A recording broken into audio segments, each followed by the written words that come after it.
Hello and welcome to ذرا ہٹ کے. مبشر زیدی اور وسعت اللہ خان کا سلام قبول کیجیے. زرار ہمارے ساتھ آج بھی نہیں ہوں گے.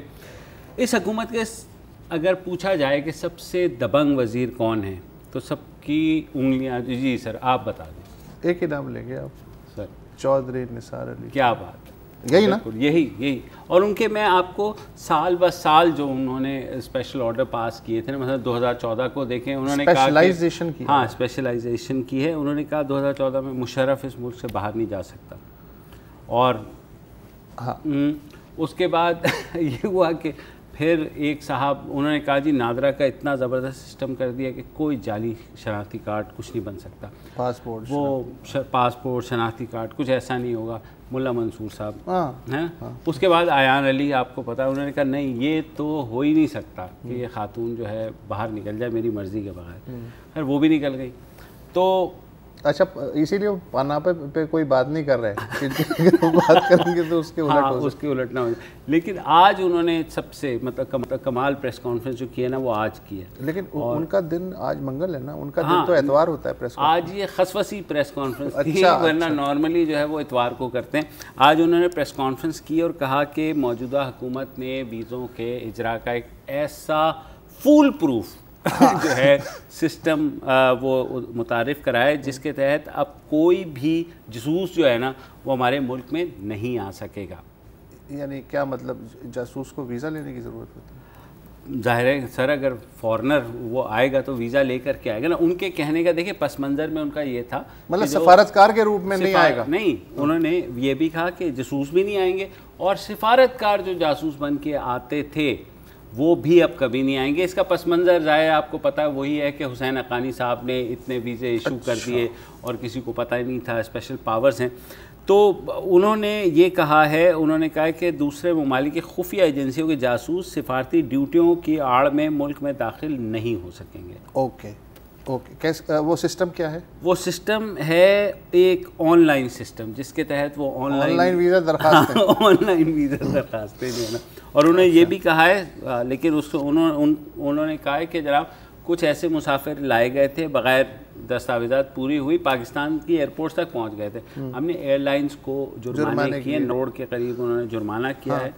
اور جو انہوں نے تو بغیر اس سسٹم کے بھی پکڑے گئے نا, وہ پکڑے گئے بالکل.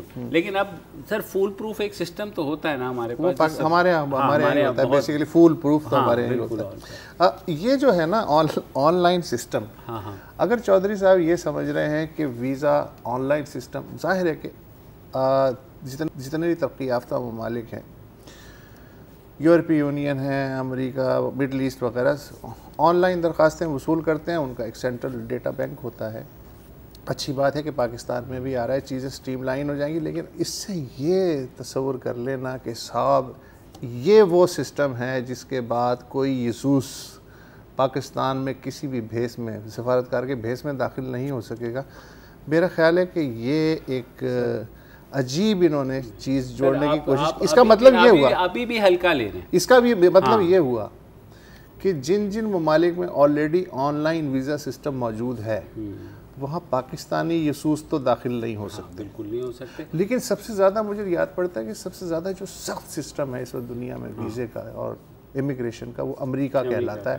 وہ تو انڈر ویئر کے علاوہ سبھی کچھ اتروا لیتے ہیں نا. اور اس سے پہلے بھی ایون آپ چیک ان بھی کر رہے ہوں تو آپ کو بالکل فارم بھرنا پڑتا ہے. اس کے باوجود یہ کیسے ممکن ہوا کہ ابھی پچھلے نومبر میں ہی کوئی 35 روسی سفارتکار انہوں نے جاسوس پکڑ لیے اور انہیں کہا نکل لیں آپ 48 آورز میں. اسرائیلی اکثر پکڑے جاتے ہیں امریکہ میں. یہ کہاں سے ہو جاتا ہے؟ حالانکہ ان کیا مجھے جو میری انویسٹیگیٹو جرنلزم کہتی ہے نا, وہ یہ کہتی ہے کہ میرے خیال میں انہوں نے آن لائن فارم میں نا ایک خانہ رکھ دیا ہوگا جس میں پوچھا جائے گا are you a spy, click tick یا کراس.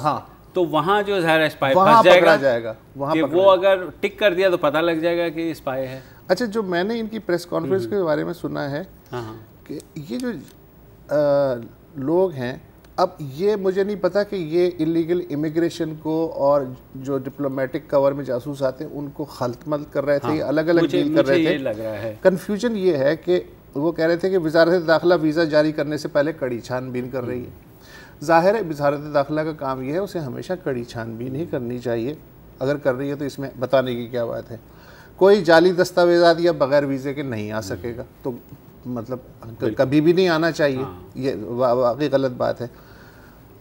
وہ کہتے تھے پہلے ایئرپورٹ پہ اترتے تھے اور یہاں ویزا لے لیتے تھے، اچھا اسے کہتے ہیں آن ارائیول ویزا۔ بالکل، یہ دنیا کے کئی ممالک میں ہے، کیونکہ ہمیں یہ سہولت میسر نہیں ہے، ہم اس سے واقف نہیں ہیں، میں تک لے چکا ہوں۔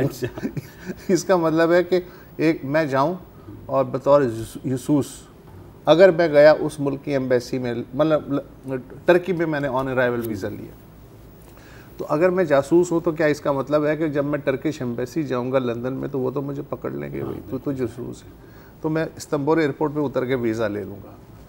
لیکن باقی دیکھیں، باقی آن لائن درخواستوں میں اسپائی کا کالم نہیں ہوتا، تو یہ جو ہے یہ میرے خیال ہے انسرٹ کرنا چاہیے۔ دوسرا میں نے کیونکہ ویانا کنونشن آپ نے بھی پڑھا ہوگا 1961 کا ڈپلومیٹک نارمز میں، اگر اس میں بھی دیکھیں تو اس نے باقاعدہ ایک لیگل کور دیا ہے اس چیز کو کہ ایک سرٹن پوسٹ کے لیے، اور سب کو پتہ ہے کہ ایمبیسیوں کے تھرڈ سیکٹری عموماً جو ہیں وہ اسپائز ہوتے ہیں، وہ ہمارے بھی سارے جو پوری دنیا میں بالکل مروجہ ہے، سب کو پتہ ہے، اور اسپائی جو ہے وہ اس کی جو نقل و حرکت ہے وہ محدود کی جاتی ہے کہ بھئی آپ جو ہے نکلیں گے نہیں، اور آپ کو پتہ ہے یہاں تو کوئی بھی ڈپلومیٹ نکلتا ہے تو آگے پیچھے 4 اپنے وہ گاؤں کی نمبر پلیٹیں لگائے والے جو موٹر سائیکل والے ہیں وہ بھی چلتے ہیں، گاڑیاں بھی چلتی ہیں، تو میرے خیال میں تھوڑا سا گڈمٹ کر گئے ہیں یہ، کیونکہ ویانا کنونشن جو ہے، اور اس میں تھوڑے سے آج ہی کی خبر آ رہی تھی کہ جرمنی نے الزام لگایا کہ ٹرکش جو پریزیڈنٹ ہیں ایردوان، انہوں نے وہاں اپنے اپوننٹس کی جاسوسی کر رہے ہیں جرمنی میں۔ آپ کو یاد ہوگا پریزیڈنٹ اوباما اور اینجلا مرکل کلوز فرینڈس تھے، اور ڈسپائٹ دا فیکٹ وہ ان کے وہاں، تو خیر ایک الگ مسئلہ، میں یہ کہہ رہا ہوں کہ جتنے بھی نام آتے ہیں سفارتکاروں کے، مثلا پاکستان میں جو بھی نام آئے XYZ کسی بھی کنٹری کے، تو جیسے امریکہ ہے تو وہ اسٹیٹ ڈپارٹمنٹ کے تھرو آئیں گے کہ صاحب یہ صاحب ہیں، ہم انہیں اس عہدے پہ اپائنٹ کرنا چاہتے ہیں، تو یہ ایک چیز ہوتی ہے۔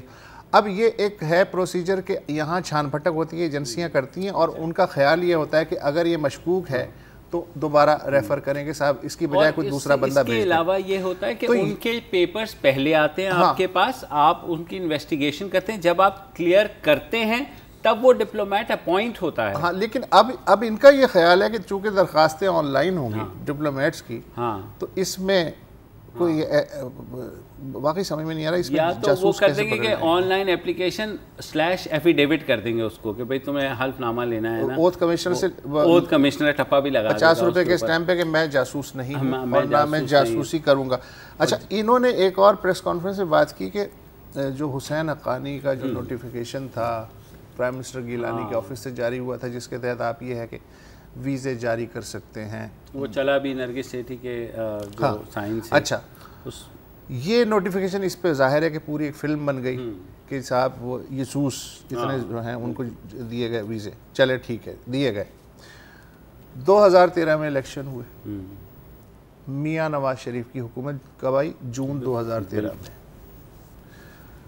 جولائی 2014 تک یوسف رضا گیلانی کے دفتر سے جاری ہونے والا وہ نوٹیفیکیشن ویلڈ رہا واشنگٹن میں پاکستانی سفارت خانے کے لیے۔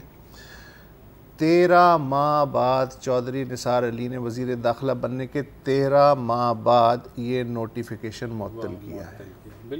تو اگر یہ اتنا خطرناک تھا تو 13 ماہ کیوں لگے؟ لیکن چونکہ وہ اس زمانے میں میرا خیال office memo it could have been withdrawn any time۔ اچھا، چونکہ لیکن وہ آن لائن سسٹم بنانے میں لگے ہوئے تھے، لہٰذا میں نے ڈسٹرب کرنا انہیں مناسب نہیں سمجھا۔ اس کے علاوہ انہوں نے کہا جی اسلام آباد میں 1.5 برس میں 40 سفارتکاروں سے گھر خالی کروائے گئے۔ اچھا، ان کا خیال ہے کہ یہ مشکوک لوگ تھے، تو اگر یہ مشکوک لوگ تھے تو ان کے ویزے بھی ہوں گے، ان کا ریکارڈ بھی ہوگا۔ مضحکہ خیز بات یہ ہے کہ بقول چودھری صاحب کے پچھلے 10 سال کے جو ویزے ہیں، یا وہ یہ کہنا چاہ رہے تھے کہ یہ جو 40 سفارتکار ہیں ان کے قوائف کا انہیں علم نہیں ہے، تو یہ کیسے پتہ چلا کہ یہ سفارتکار ہیں؟ اگر یہ سفارتکار تھے تو گھر کیسے خالی کروا لیے؟ اچھا، اگر گھر خالی کروائے ہیں تو اس کا مطلب ہے کہ سفارتکار نہیں تھے. تو کچھ تو بتائیں کہ یہ کون تھے یہ 40. کچھ لوگ کہہ رہے ہیں کہ بلیک واٹر کے تھے, ایک زمانے میں یہ بھی پرچی چلی تھی نا کہ بلیک واٹر کے یہ لوگ تھے. تو اب جو ہیں, اب کیا امر مانے ہے جب آپ نے گھر خالی کروائی لیا, اور آئی ایم شیور کہ 40 سفارتکار اس وقت پاکستان میں بھی نہیں ہوں گے, تو اب بتا دیں کہ یہ کون. دیکھیے مسئلہ یہ کہ جنرل مشرف نے اپنی کتاب تک میں لکھا, باقی چیزیں آیا ہوئیں کہ سی آئی اے کا ایک اسٹیشن ہیڈ کوارٹر تھا یو ایس ایمبیسی کے اندر سے, وہ جو ہے اسٹیشن ہیڈ بھی بیٹھتا تھا, انہوں نے لوکلی بھی ہائر کیے ہوئے تھے.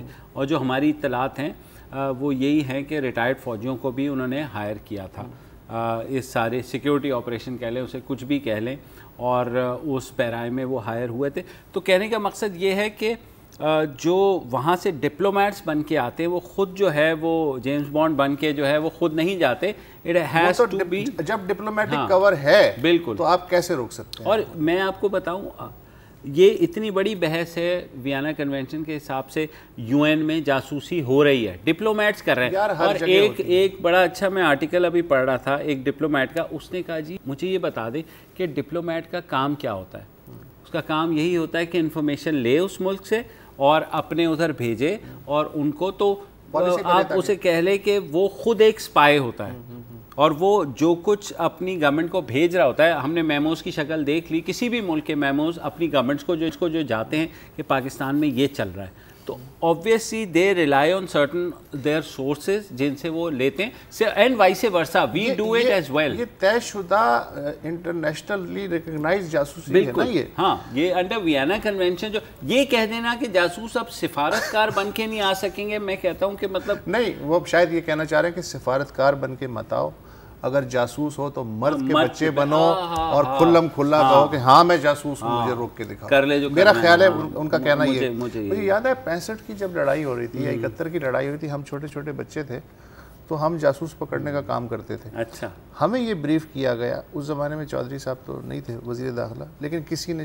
چھوٹے لیول پہ جسے ہم وزیر داخلہ سمجھتے تھے, ہم بچوں کو کہا کہ جاسوس کی نشانی یہ ہے کہ بال بڑے ہوں گے, مونچھیں, فقیر کا بھیس ہو سکتا ہے, بھکاری, عام طور پہ یہ ہوتا تھا. بالکل.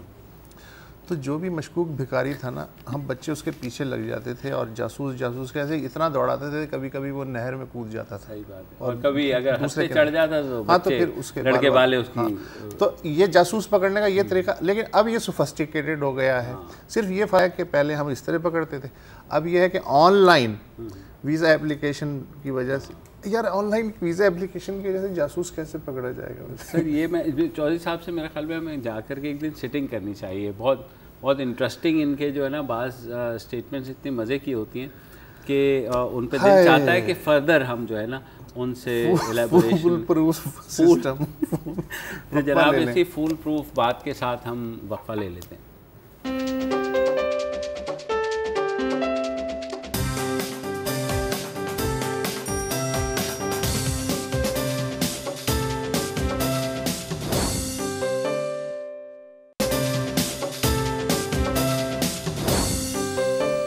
Welcome back.